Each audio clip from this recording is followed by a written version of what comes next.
चलिए जी, thank you so very much for coming back. मेरा नाम है सुनील अधिकारी और आप देख रहे हैं कॉमर्स पॉइंट। चलिए जी, आज चैप्टर 13 इंश्योरेंस का हम रिवीजन करने वाले हैं। आई होप सो आपने 1 से लेकर 12 चैप्टर तक के सारे रिवीजन सीरीज के वीडियो देखे होंगे। इनकेस कोई भी वीडियो आपसे मिस हो गया है तो डिस्क्रिप्शन में आपको प्लेलिस्ट मिल जाएगी, वहां से एक एक वीडियो हमने जो भी डिस्कस करा है आप वहां से वापस से वो वीडियोस को देख सकते हैं अगर इनकेस कोई वीडियो मिस हो गया है। चलिए स्टार्ट करेंगे। चैप्टर 13 इंश्योरेंस इंपॉर्टेंट चैप्टर है एग्जामिनेशन पॉइंट ऑफ व्यू से भी, और नियर अबाउट 8 मार्क्स का ये पूरा कवर करता है ब्लूप्रिंट के अकॉर्डिंग। चलिए स्टार्ट करेंगे। Meaning and definition of insurance से विलियम बेवरिज की डेफिनेशन है, हेनरी बेवरिज की डेफिनेशन है, ये इंपॉर्टेंट है, पढ़ के जाइएगा। The collective bearing of risk is insurance. Collective bearing of risk मतलब समाज में, सोसाइटी में बहुत जनों की, बहुत पीपल या बहुत इंडिविजुअल्स की रिस्क जब एक कोई बंदा कवर कर लेता है, हम उसको बोलते हैं collective bearing of risk, right. Collective bearing of risk is insurance. इसका सिंपल सा बेसिक सा देखो फंडामेंटल कॉन्सेप्ट क्या है इंश्योरेंस का। इंश्योरेंस में जो इंश्योरेंस कंपनी होती है वो आपके लॉस की रिस्पॉन्सिबिलिटी ले लेती है। अगर आपको फ्यूचर में अपनी लाइफ से रिलेटेड या अपनी प्रॉपर्टी से रिलेटेड जो भी आपको लॉस होता है उसका कंपनसेशन आपको इंश्योरेंस कंपनी पे करती है। तो यहाँ पर जितने लोग इंश्योरेंस कंपनी के साथ जुड़ेंगे उतने लोगों को एक प्रीमियम देना पड़ेगा, राइट। और लॉस होने पर जिस भी पर्टिकुलर पर्सन को लॉस हुआ है उसका जो भी कंपनसेशन है वो कौन भरेगा? वो इंश्योरेंस कंपनी भरेगी। इंश्योरेंस कंपनी के पास पैसे कहाँ से आएंगे वो भरने के? जिन भी लोगों से उन्होंने प्रीमियम इकट्ठा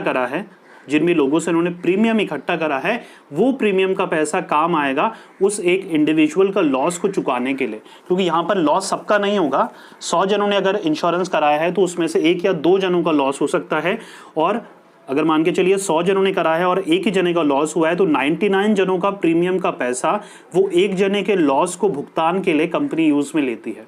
ऐसे इंश्योरेंस की कंपनी, इंश्योरेंस बिजनेस वर्क करता है। यहां तक क्लियर हो रहा है? चलिए, Insurance is a system of protection against financial loss in which risk is shifted to a professional risk bearer। Insurance company मैंने जैसे आपको बता दिया है, इंश्योरेंस की कंपनी आपका जिम्मा उठाती है कि लॉस होने पर, राइट, हमेशा नहीं, सिर्फ और सिर्फ लॉस होने पर।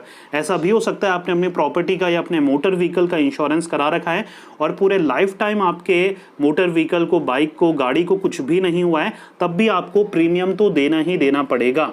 तो ये प्रॉफिट है इंश्योरेंस कंपनी का कि लॉस होता है तभी उनको कंपनसेशन देना पड़ता है, नहीं तो जरूरी नहीं है। यहां तक क्लियर हो रहा है? चलिए, कैरेक्टरिस्टिक्स ऑफ इंश्योरेंस की बात करें तो पहला है प्रोटेक्शन अगेंस्ट रिस्क। देखिए ऑब्वियस सा है, बहुत डीप नहीं जाऊंगा मैं। रिस्क से हमें प्रोटेक्शन प्रोवाइड कराता है, सही है, कोई कंफ्यूजिंग नहीं है कि जो भी हमें रिस्क होती है फ्यूचर में हमारी लाइफ से रिलेटेड रिस्क के लिए हम लाइफ इंश्योरेंस कराते हैं। गाड़ी का इंश्योरेंस होता है, प्रॉपर्टी का इंश्योरेंस होता है, क्रॉप्स का इंश्योरेंस होता है, तो आप रिस्क से प्रोटेक्ट करने के लिए इंश्योरेंस करवाते हैं।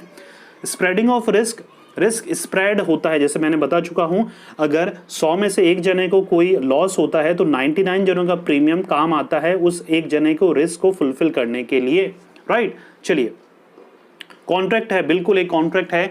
इंश्योरेंस की कंपनी और आज आपके बीच एक कॉन्ट्रैक्ट साइन होता है, एक एग्रीमेंट प्रॉपर साइन होता है कि लॉस होने पर इंश्योरेंस की कंपनी आपको इतना कंपनसेशन देगी, उसके इन रिटर्न में आपको हर महीने प्रीमियम देना पड़ेगा उनको।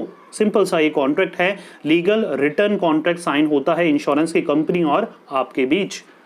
फोर्थ है based on mutual good faith. जी हाँ, इंश्योरेंस में कॉन्ट्रैक्ट में भी ये लिखा हुआ है और लॉ भी यही बोलता है कि जो इंश्योरर है, जो आप हैं, जो इंश्योरेंस करा रहे हैं, उनको हर वो फैक्ट, हर वो ट्रुथ, हर वो ऑनेस्टी से हर वो चीज़ बतानी है जो कि इंश्योरेंस की कंपनी को जानना जरूरी है आपके बारे में।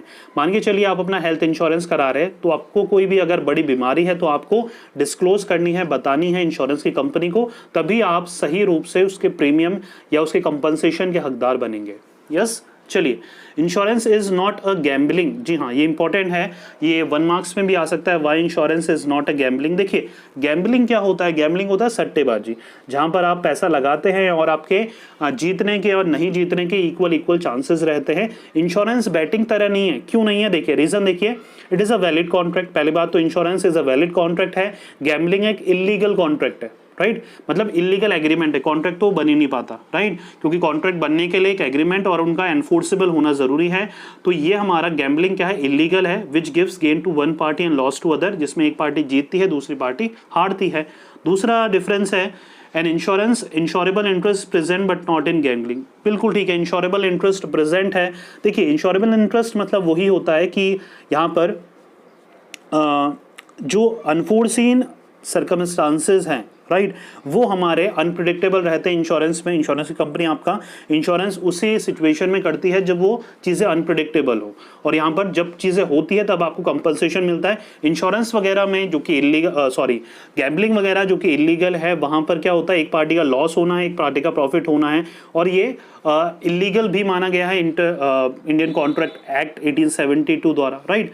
Insurance is done in public interest and not in gambling. बिल्कुल ठीक है, इंश्योरेंस पब्लिक के इंटरेस्ट के लिए करा जाता है, गैम्बलिंग पब्लिक के इंटरेस्ट के लिए नहीं है, बल्कि उनसे तो पैसा लूटने के लिए या बेवकूफ़ बनाने के लिए ही है, राइट। चलिए, insurance is a plan for social welfare. जी हाँ, gambling is a social evil, बिल्कुल इसको अच्छा नहीं माना जाता है सोसाइटी की नज़र में भी, तो ये सेम चीज़ यहाँ पर एप्लीकेबल है।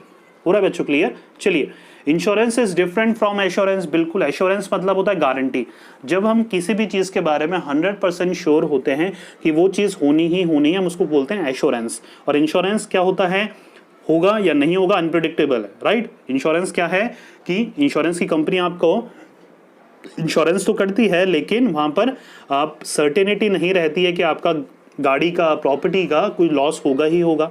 पूरा बच्चों क्लियर। तो insurance is used again the indemnity, but assurance indicate certainty. Normal सी चीज़ है, एश्योरेंस मतलब होता है होना ही होना है, और इंश्योरेंस में इंडेमनिटी होता है होगा या नहीं होगा। Insurance is not certain. बिल्कुल ठीक है, assurance is certain. Principle of indemnity is the basis of insurance. जी हाँ, principle of indemnity does not apply in insurance. बिल्कुल ठीक है, होगा नहीं होगा। अनसर्टेनिटी जो सिचुएशन है, हम उसको इंडेमनिटी बोलते हैं, जैसे मैंने आपको कॉन्ट्रैक्ट एक्ट में समझाया था। Insurance is not a donation. बिल्कुल ठीक है, इंश्योरेंस क्या है, डोनेशन नहीं है। क्यों नहीं है, क्योंकि इंश्योरेंस की कंपनी आपका फ्री में थोड़ी कुछ कर रही है, प्रीमियम ले रही है ना आपसे, तो इंश्योरेंस डोनेशन नहीं है। डोनेशन में क्या होता है, आप पे करते हो उनको और उनसे कोई भी एक्सपेक्टेशन नहीं रखते कि वो भी आपको पे करेंगे। तो इंश्योरेंस हम क्या बोल सकते हैं, क्या है, डोनेशन नहीं है, क्योंकि यहाँ पर एक वैलिड रिटर्न या प्रीमियम आपको देना पड़ता है इंश्योरेंस की कंपनी को। यहाँ तक क्लियर हो रहा है बच्चे लोगों। चलिए आगे बढ़ते हैं। ऑब्जेक्टिव्स और फंक्शंस ऑफ इंश्योरेंस। देखिए यहाँ पर प्राइमरी ऑब्जेक्टिव है, सेकेंडरी ऑब्जेक्टिव है और जनरल ऑब्जेक्टिव है। इन तीनों में से प्राइमरी ऑब्जेक्टिव बिल्कुल भी हमें मिस नहीं करना है, छोड़ना नहीं है, क्योंकि ये सबसे ज़्यादा इंपॉर्टेंट है। यहाँ तक क्लियर हो रहा है बच्चा लोगों। चलिए, पहला है प्राइमरी ऑब्जेक्टिव, देखते हैं प्राइमरी ऑब्जेक्टिव क्या है। पहला, अगर फीचर्स समझ में आ गए हैं तो ये ऑब्जेक्टिव समझना बहुत ही ईजी है, क्योंकि फीचर्स के पॉइंट को ही यहाँ पर रिपीट कर रखा है बुक्स में, right. To provide certainty against the probable risk. जो रॉस्क होने वाला है, जो भी आपको रिस्क है, जो भी लॉस होने वाला है, उसके खिलाफ आपको सर्टेनिटी प्रोवाइड कराते हैं कि अगर आपने इंश्योरेंस करा लिया होता है किसी भी चीज़ का, तो अगर लॉस हो भी जाता है तो आपको रिटर्न मिल जाएगा, कंपनसेशन मिल जाएगा। तो यहाँ पर सर्टेनिटी प्रोवाइड कराता है आपको क्या, इंश्योरेंस।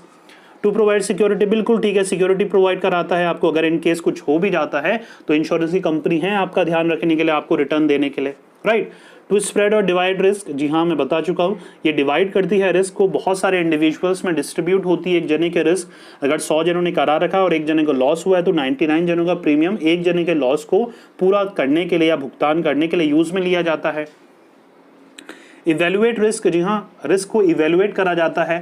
पहले तो इवेल्युएट एक इंश्योरेंस मतलब इंश्योरेंस कंपनी वाले करते हैं कि इंश्योरेंस की पॉलिसी के अकॉर्डिंग कितना प्रीमियम एक इंश्योरर को पे करना है, प्लस जब भी कुछ भी लॉस होता है तो पूरी जांच पड़ताल की जाती है कि कितना कंपनसेशन हमें उस पर्टिकुलर पर्सन को पे करना है। तो इवैल्यूएशन होता है, जांच परखी जाती है, तभी इंश्योरेंस कॉन्ट्रैक्ट बनाया जाता है, प्लस कंपनसेशन भी जांच परख के आपको दिया जाता है। फिफ्थ आता है टू डू मार्केट रिसर्च। देखिए मार्केट रिसर्च में क्या है, इंश्योरेंस कंपनी कलेक्ट करती है data, information regarding the business at regular basis. यहाँ पर प्राइमरी ऑब्जेक्टिव क्या है इंश्योरेंस कंपनी का, to do market research. Market research करेंगे तभी उनको पता लगेगा कि क्या हम जो प्रॉब्लम है कैसे सॉर्ट आउट करें लोगों की प्रॉब्लम। ज़्यादा से ज़्यादा पॉलिसी अपनी कैसे बेच पाएंगे हम अपने लोगों को, या जो जनरल पब्लिक है उनको कैसे बेच पाएंगे। तो market research time to time करते रहते हैं, इंफॉर्मेशंस वगैरह कलेक्ट करते रहते हैं वो, right. To create insurance awareness, जी हाँ, इंश्योरेंस अवेयरनेस एडवर्टाइजमेंट के थ्रू, टीवी में आप इंश्योरेंस की कंपनीज के ऐड देखते होंगे, रेडियो में देखते हैं, न्यूज़पेपर्स में देखते हैं, तो अवेयरनेस स्प्रेड करना भी प्राइमरी फंक्शन है इंश्योरेंस का। यहाँ तक क्लियर हो रहा है? चलिए सेकेंडरी ऑब्जेक्टिव की बात करें, to alert for prevention of losses, जी हाँ, लोगों को अलर्ट करना, डराना, प्लस उनको अवेयर करना कि अगर आपने इंश्योरेंस कराया होता तो आपको इतना बेनिफिट होता, तो ये भी करना सेकेंडरी ऑब्जेक्टिव है। फाइनेंशियल असिस्टेंट प्रोवाइड कराना, बिल्कुल अगर लॉस हो जाता है, अगर पर्टिकुलर पर्सन ने इंश्योरेंस करा रखा है अपने प्रॉपर्टी का या अपने मोटर व्हीकल का, तो उनको लॉस वाली सिचुएशन में कंपनसेशन पे करना, मतलब हुआ कि फाइनेंशियल असिस्टेंस उनको प्रोवाइड कराना। फिर आता है to increase in work efficiency, work efficiency increase होना कैसे होती है? देखो बच्चा लोगों, अगर कोई भी बिजनेसमैन अपने फैक्ट्री में लोगों का इंश्योरेंस कराता है, अपने वर्कर्स का इंश्योरेंस करा रहा है, अपनी प्रॉपर्टी का इंश्योरेंस करा रहा है, तो वो मेंटली फ्री हो जाता है, मतलब मेंटल हेडेक नहीं रहता। मान के चलिए एक बिजनेसमैन है जो अपने गुड्स को दिल्ली से मुंबई भेज रहा है और उस गुड्स का इंश्योरेंस नहीं है, तो उसको हमेशा टेंशन लगी रहेगी कि मेरा गुड्स जब तक नहीं पहुंचता वो ठीक से पहुंचे, कोई चोरी ना हो जाए, कोई गिर ना जाए, कोई ख़राब ना हो जाए। अगर इंश्योरेंस रहता है तो वो टेंशन मुक्त हो जाता है कि भैया कुछ हो भी जाता है तो इंश्योरेंस की कंपनी हमें प्रीमियम पे कर देगी या कंपनसेशन पे कर देगी, राइट। तो यहाँ पर आपकी वर्क एफिशिएंसी इंक्रीज हो जाती है अगर आपने इंश्योरेंस करा रखा होता है अपनी प्रॉपर्टी का। Insuring welfare of the society, जी हाँ, वेलफेयर ऑफ द सोसाइटी के लिए ही है। अगर लाइफ इंश्योरेंस की बात करें तो वहाँ पर एक सर्टेन प्रीमियम अगर आप पे करते हैं तो आपको अच्छा खासा रिटर्न मिल जाता है, 10 से 12 साल या 21 साल जितनी भी टर्म की आपकी इंश्योरेंस पॉलिसी होती है। तो कहीं ना कहीं आपका सेविंग और इन्वेस्टमेंट का काम भी करती है इंश्योरेंस पॉलिसीज। जनरल ऑब्जेक्टिव की बात करें तो यहाँ पर टू एनकरेज एक्सपोर्ट, एक्सपोर्ट को ये एनकरेज करती है क्योंकि कहीं ना कहीं बड़ी बड़ी इंडस्ट्रीज भी अपना जो अमाउंट होती है वो इंश्योरेंस की कंपनी में इन्वेस्ट करती है, या इंश्योरेंस की कंपनी के पास भी जो प्रीमियम का अमाउंट एक्स्ट्रा में इन्वेस्ट हो जाता है वो वेरियस स्टॉक एक्सचेंज वगैरह में भी इन्वेस्ट करती है। उससे जो कंपनीज होती है उनका जो टर्नओवर होता है वो इंक्रीज होता है, प्लस वो एक्सपेंड कर पाते हैं अपने प्रोडक्ट वगैरह को और फॉरेन में भी अपने गुड्स वगैरह भेज पाते हैं। प्लस अगर आप ऐसी कंपनी के साथ डील कर रहे हैं जो कि फॉरेन में है, तो अगर आप एक इंश्योरेबल गुड्स भेजते हैं उसके पास तो उसका ट्रस्ट भी आप जीत सकते हैं, right. Means of saving and investment, जी हाँ, मैं बता चुका हूँ कि लोग सेविंग और इन्वेस्टमेंट को प्रमोट करते हैं इंश्योरेंस के थ्रू, लाइफ इंश्योरेंस के थ्रू, राइट। सोशल सिक्योरिटी का भी ये काम करती है, आगे वाले टॉपिक्स में हम पढ़ने वाले हैं कि सोशल सिक्योरिटी में लोग, गरीब लोगों की भी ये सहायता करती है, बहुत ही कम प्रीमियम में उनको लाइफ इंश्योरेंस पॉलिसीज़ वगैरह प्रोवाइड कराती है, कंपनसेशन उनकी डेथ वगैरह, डिसेबिलिटी अलाउंसेस, सिकनेस अलाउंसेस वगैरह, इंश्योरेंस वगैरह भी होता है, तो उनके थ्रू भी इंश्योरेंस कंपनी मदद करती है weaker section of the society की। To contribute in foreign monetary market, जितने भी मॉनेटरी मार्केट है उनको भी कंट्रीब्यूट करती है, कहीं ना कहीं उनको भी कैपिटल या फंड या फाइनेंशियल असिस्टेंस प्रोवाइड कराती है various insurance companies. To contribute in rural development program, जी हाँ, रूरल डेवलपमेंट प्रोग्राम में भी कंट्रीब्यूट करती है इंडस्ट्रीज़ को लोन प्रोवाइड कराने के थ्रू, प्लस जो रूरल सेक्टर्स में इंडस्ट्रीज़ हैं उनको फाइनेंशियल असिस्टेंस प्लस वर्किंग और नॉलेजेबल एजुकेशनल असिस्टेंस भी प्रोवाइड कराती है, राइट। अब देख लेते हैं next topic, scope and kind of insurance. देखिए यहाँ पर बेसिकली 5 टाइप के नियर अबाउट रहता है, इसमें देख लेते हैं। सबसे पहला है हमारा लाइफ इंश्योरेंस, नॉर्मल सा है। लाइफ इंश्योरेंस में हम अपनी लाइफ का इंश्योरेंस करा रहे हैं, बेसिक फॉर्मेलिटीज़ वही रहती है, हम अपनी लाइफ का इंश्योरेंस करा रहे हैं। बेसिक सी टाइम लिमिट होती है, जिस टाइम के लिए हम अपनी लाइफ का इंश्योरेंस कराते हैं उस टाइम के बाद जब वो टाइम पूरा हो जाता है इंश्योरेंस कंपनी हमें एक सर्टेन अमाउंट दे देती है, जितना भी प्रीमियम हमारा होता है उससे 3 गुना या 4 गुना ज़्यादा हमें वो कंपनसेशन प्रोवाइड हो जाता है। और यहाँ पर एक डेथ इंश्योरेंस भी होता है कि भाई हेल्थ इंश्योरेंस होता है, अगर इन बिटवीन इंश्योरेंस के दौरान आपकी फैमिली को या कुछ मेंबर को या आपको कुछ हो जाता है तो एक सर्टेन कंपनसेशन भी आपको मिल जाएगा, तो ये भी एक टाइप है इंश्योरेंस का। फायर इंश्योरेंस, नाम से पता लग रहा है कि अगर आपकी कोई भी चीज़ को कुछ हो जाता है, लाइटनिंग के थ्रू एक्सप्लोजन, कोई भी चीज़ फट गई, एयरक्राफ्ट डैमेज हो गया, राइट हो गई, लड़ाई दंगे से कुछ हो गया, आपके घर परिवार को, प्रॉपर्टी को, जिस भी चीज़ का आपने इंश्योरेंस करा रखा है तो आपको कंपनसेशन मिल जाता है इंश्योरेंस की कंपनी से। सिंपल है ये। मैराइन इंश्योरेंस में क्या होता है बच्चे लोगों, देखिए जब भी आपका गुड्स पानी के थ्रू कार्गो, जो भी आपका गुड्स वगैरह होता है, वेसल्स वगैरह होते हैं, उसके थ्रू जाता है, तो अगर आप मैराइन इंश्योरेंस कराते हैं तो पानी के बिटवीन मतलब पेरल्स ऑफ द सी, समुद्री लुटेरे अगर लूट लेते हैं पानी में, अगर कुछ भी खराब हो जाता है, अगर आपका मैराइन इंश्योरेंस अगर आपने करा रखा है तो आपको अच्छा खासा कंपनसेशन इंश्योरेंस कंपनी प्रोवाइड करवा देती है। यहाँ तक क्लियर हो रहा है। चलिए, सोशल इंश्योरेंस जिसकी हम अभी बात कर रहे थे वो आ चुका है। सोशल इंश्योरेंस में हम weaker section of the society को कम से कम प्रीमियम में बेनिफिट प्रोवाइड कराते हैं। इसमें कौन कौन से इंक्लूड होते हैं बच्चा लोगों को देखिए, इसमें सिकनेस इंश्योरेंस होता है, अगर कोई गरीब परिवार का बच्चा या कोई भी बहुत सिक रहता है तो आप उसका इंश्योरेंस करते हैं कम से कम प्रीमियम में। डेथ इंश्योरेंस करवाते हैं हम, अगर फैमिली में किसी की डेथ हो जाती है या किसी जो ब्रेड अर्नर है, जो भी मेन है, फादर की डेथ हो रही है, तो उनका अगर इंश्योरेंस होता है तो पूरी फैमिली को सपोर्ट प्रोवाइड कराती है इंश्योरेंस की कंपनी। डिसेबिलिटी इंश्योरेंस मिलता है, अगर फैक्ट्री में काम करते वक्त या कुछ भी करते वक्त डिसेबल हो चुके हैं तो उस केस में भी डिसेबिलिटी इंश्योरेंस आपको प्रोवाइड कराया जाता है। अनएम्प्लॉयमेंट इंश्योरेंस, अगर आपको किसी कारणवश नौकरी छूट गई है या आपको नौकरी नहीं मिल पा रही है तब भी आप इंश्योरेंस करवा सकते हैं। ओल्ड एज इंश्योरेंस भी है, कभी कभी फैमिली में जो बच्चे होते हैं वो नौकरी की तलाश में कहीं और चले जाते हैं, बूढ़े माँ बाप घर में रहते हैं, तो आप उनका भी वो अपना भी इंश्योरेंस करा सकते हैं ओल्ड एज इंश्योरेंस के थ्रू, जहां पर इंश्योरेंस कंपनी उनकी मदद करती है by providing financial assistance to them. यहाँ तक क्लियर हो रहा है बच्चों। आगे है मिसलेनियस इंश्योरेंस। मिसलेनियस में देखिए अलग अलग पार्ट है, सिर्फ नाम भी याद कर लेंगे तो बहुत है इसमें, राइट, अंदर डीप जाने की जरूरत नहीं है। देखिए, व्हीकल इंश्योरेंस गाड़ियों का इंश्योरेंस होता है, एक्सीडेंट का इंश्योरेंस भी होता है, बर्गलरी होता है, चोरी डकैती वगैरह का भी हम इंश्योरेंस करवा सकते हैं, राइट। लाइव स्टॉक वगैरह जो भी पोल्ट्री फार्म्स वगैरह होती है, जो भी गाय बकरी वगैरह होती है, हम उनका भी आप इंश्योरेंस करवा सकते हैं। क्रॉप इंश्योरेंस होता है आजकल। ऑफेंस इंश्योरेंस होता है, कोई आपको इंसल्ट वगैरह, कोई किसी भी चीज़ का आप ऑफेंस, मतलब कोई आपको कुछ गलत काम कर रहा है, किसी चीज़ में फंसा नहीं दे, उसकी वजह से आप ऑफेंस इंश्योरेंस भी करा सकते हैं। फिर 2 पॉलिसीज आती है, योजनाएं आती हैं।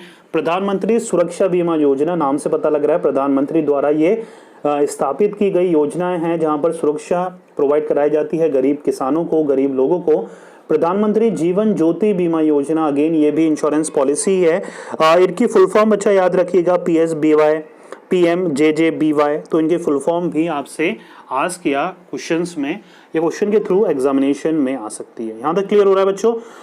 तो आज का वीडियो आई होप सो आपको समझ में आया होगा, इससे ज़्यादा लंबा नहीं रखते हैं। सेकेंड वीडियो में हम इसका आगे का देखने वाले हैं, नीड और इम्पोर्टेंस ऑफ इंश्योरेंस आएगा, राइट, सोशल सिक्योरिटी आएगा हमारा इसके बाद का टॉपिक, फिर हमारा इंश्योरेंस एजेंट के बारे में भी बहुत कुछ है, तो वो हम नेक्स्ट वीडियो में पूरा कवर करने वाले हैं। आई होप सो आज का वीडियो पसंद आया होगा, समझ में आया होगा, और इसको वीडियो को 3 से 4 बार देखा करे बच्चा, है ना। एक बार में हो सकता है समझ में नहीं आए आपको, 3 से 4 बार देखेंगे तो आपको वो चीज़ें रिकॉल हो जाएगी।